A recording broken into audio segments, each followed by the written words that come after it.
The Ghost Army, the soldiers who won with rubber tanks and speakers. Prologue. June 1944. Normandy. The greatest invasion in history is about to begin. But 20 miles from the beaches, another army is preparing. It has 1,100 men, 500 vehicles, and orders to convince the Germans that 30,000 American soldiers are about to attack somewhere else. They have no tanks. They have inflatable rubber tanks pumped up with bicycle pumps, convincing from a distance. They have no artillery. They have sound trucks that broadcast recordings of heavy guns, so loud they can be heard 15 miles away. They have no generals. They have actors from Broadway and Hollywood who play generals, driving through villages, dropping fake orders, accidentally mentioning the wrong targets. They are the 23rd Headquarters Special Troops. The Germans call them the Phantom Army. They call themselves the Ghost Army. Their weapons are art supplies, sound equipment, radio transmitters, and lies. Their casualties are counted in props lost, secrets kept, lives saved. In their 4 years of war, they staged more than 20 battlefield deceptions, saving thousands of American lives. Their work was so secret that it remained classified for 50 years. The soldiers returned home and told no one. Not their wives, not their children, not their grandchildren. This is their story.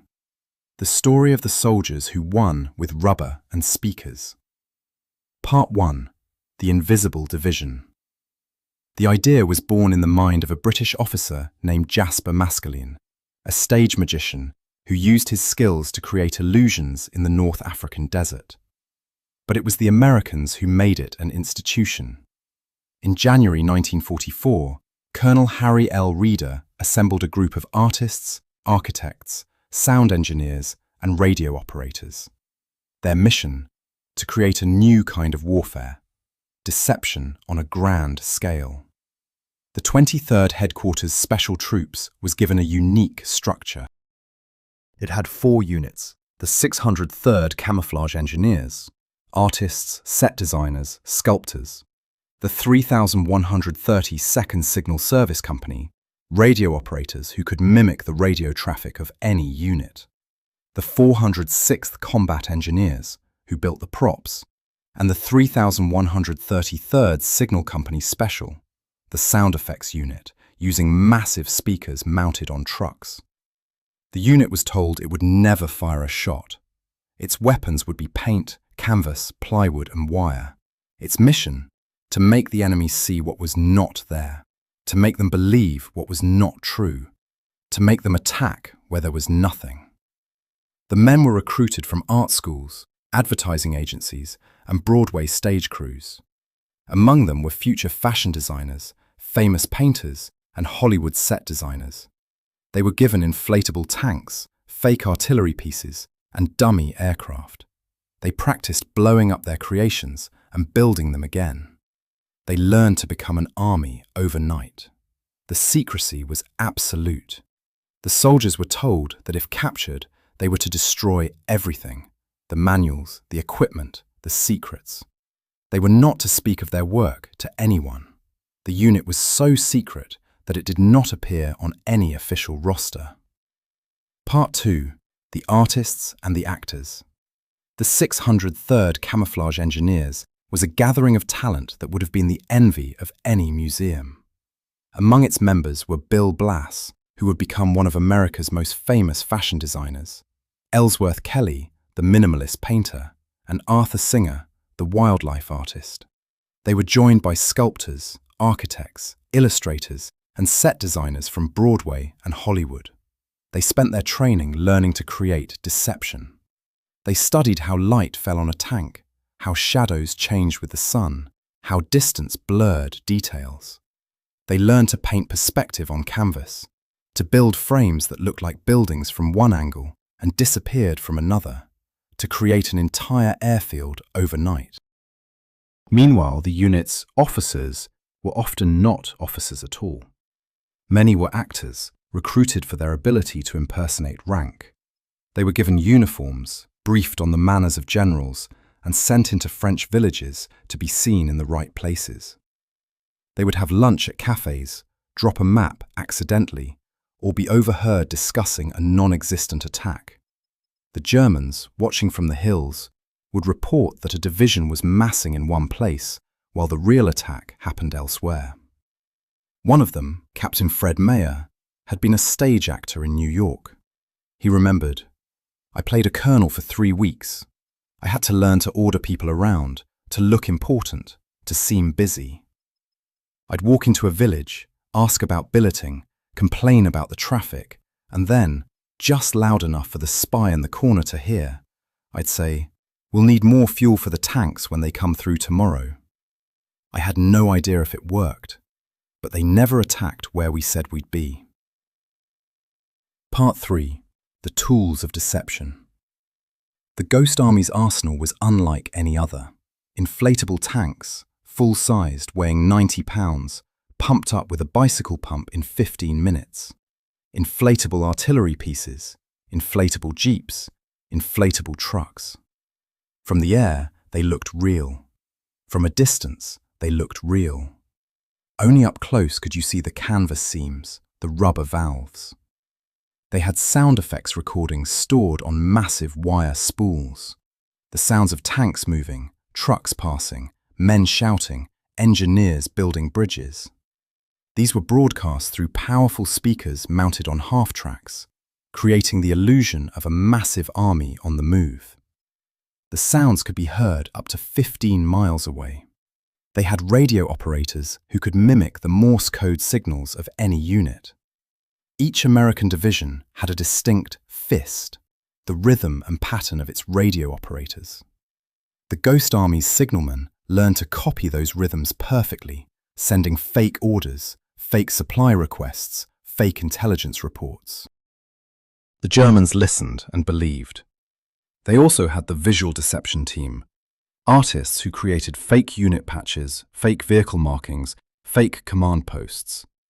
They painted division insignia on jeeps, erected signs with false unit names, even created fake camps with tents and latrines. The men learned to work fast. A full battalion of inflatable tanks could be deployed in an hour.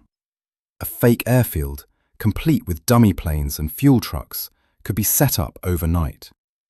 The illusion had to be perfect because the Germans had reconnaissance planes and they were always watching. Part 4. The Actors' War. The most dangerous job in the Ghost Army was not inflating tanks. It was playing the part of a general. In September 1944, the unit was deployed to the front lines near Luneville, France. The Third Army was advancing. The Ghost Army was tasked with convincing the Germans that the main attack would come elsewhere. They set up a fake division to the east, complete with inflatable tanks, fake radio traffic, and a command post that was actually an empty barn. But the Germans were suspicious. They sent spies into the nearby villages. So the Ghost Army sent in its actors. Sergeant Robert "Bob" Crane had been a Broadway actor before the war. He was given a colonel's uniform, a jeep with fake markings, and a story. He was a staff officer scouting positions. He drove into a village, stopped at the cafe, ordered a drink, and began a loud conversation about the division's movement east. A man in a corner listened. Crane knew he was a spy. He kept talking. The next day, German prisoners were captured. They said they had been told an American division was assembling to the east. The deception worked. Another time, the unit created a fake general. They found a man who looked like General Patton, dressed him in Patton's uniform, and had him drive through a village waving. The Germans reported Patton's presence, and the real Patton's army moved undetected. The actors risked being shot as spies if captured. They knew it. They went anyway. Part 5. The Sound Effects. The 3,133rd Signal Company Special was the Ghost Army's audio division. Its men were sound engineers, radio technicians, and musicians. Their equipment, massive speakers mounted on half-tracks connected to wire spools of recorded sound. They had recordings for everything: tanks moving, infantry marching, engineers digging, bridges being built, trucks idling, even soldiers shouting orders. The recordings were made during training and stored on large spools that weighed hundreds of pounds. Playing them required a generator, a sound projector, and a team of men to set up the speakers. The sound of a tank battalion moving could be projected up to 15 miles. The Germans would hear it, triangulate it, and report a major troop movement. The next day, they would shift their forces to meet the phantom threat. In one operation, the Ghost Army simulated the sound of an entire bridge being built across the Moselle River. The Germans heard it, believed it, and prepared to defend the crossing. The real crossing happened 20 miles away, unopposed. The sound operators worked in shifts, running the recordings for hours, keeping the illusion alive. They were often close enough to hear the real front lines, the real guns, the real danger. But they kept the speakers running. Part 6. Operation Fortitude. The Ghost Army's greatest contribution came before D-Day, in the months leading up to the invasion of Normandy. Operation Fortitude was the Allies' grand deception to convince the Germans that the invasion would come at Pas-de-Calais, not Normandy. The Ghost Army played a key role. They set up a fake army group in southeastern England, commanded by a fake General Patton. They built fake tanks, fake trucks, fake landing craft. They generated fake radio traffic. They spread fake intelligence. The Germans were convinced. They held their best divisions at Pas-de-Calais, waiting for an invasion that never came. When the real invasion hit Normandy, the defenders were undermanned, unprepared. Thousands of lives were saved. But the Ghost Army did not just create illusions. They also created a new language of deception. They learned to mimic the radio patterns of units that were no longer there. They learned to create fake supply depots that the Luftwaffe would bomb instead of the real ones. They learned to make the enemy see what was not there and ignore what was. Part 7. The Rhine Crossing. In March 1945, the Ghost Army undertook its most dangerous mission, simulating an entire division crossing the Rhine River. The real crossing was planned for a location 20 miles away. The Ghost Army was sent to a different stretch of the river, with orders to convince the Germans that the main assault would come there. They set up hundreds of inflatable tanks, artillery pieces, and trucks. They played recorded sounds of troops massing, boats assembling, bridges being built. They generated fake radio traffic. The Germans watched and listened. They moved their reserves to the fake crossing site. When the real crossing happened, the German defences were thin. The Americans crossed the Rhine with minimal casualties. After the war, captured German officers admitted that they had been completely fooled. They had believed the Ghost Army was a real force of over 30,000 men. They had no idea it was a handful of artists with rubber tanks. Part 8. The Human Toll. The Ghost Army had no combat casualties. That was the official record. But they were on the front lines, often within earshot of real artillery, often under fire. In December 1944, during the Battle of the Bulge, the unit was caught in the German advance. They had to abandon their inflatable tanks, their sound trucks, their precious equipment. They retreated with the rest of the army, some of them driving through the night, others walking through snow, all of them terrified. Sergeant Arthur Shilston, a camouflage artist, remembered, "We lost everything, the tanks, the speakers, the records. We were just infantry now. We had to fight like infantry. Some of us had never fired a rifle in combat. We learned fast." The unit suffered no combat deaths, but the psychological toll was real. The men lived under constant stress, knowing that if captured, they would be shot as spies. They lived on the front lines, in the cold, in the mud, with the constant threat of artillery. They came home changed. After the war, the Ghost Army was disbanded. Its men went back to their lives, to art, to theatre, to design. They did not speak of what they had done. They could not. Part 9. The Secret Kept. For 50 years, the Ghost Army was a secret.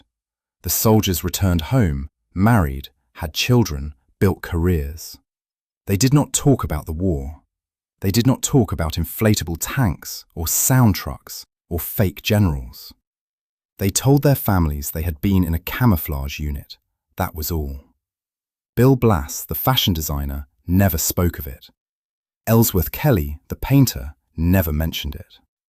Their families knew they had been in the war, but not what they had done. In the 1990s, a researcher named Jonathan Gaughan stumbled on declassified documents.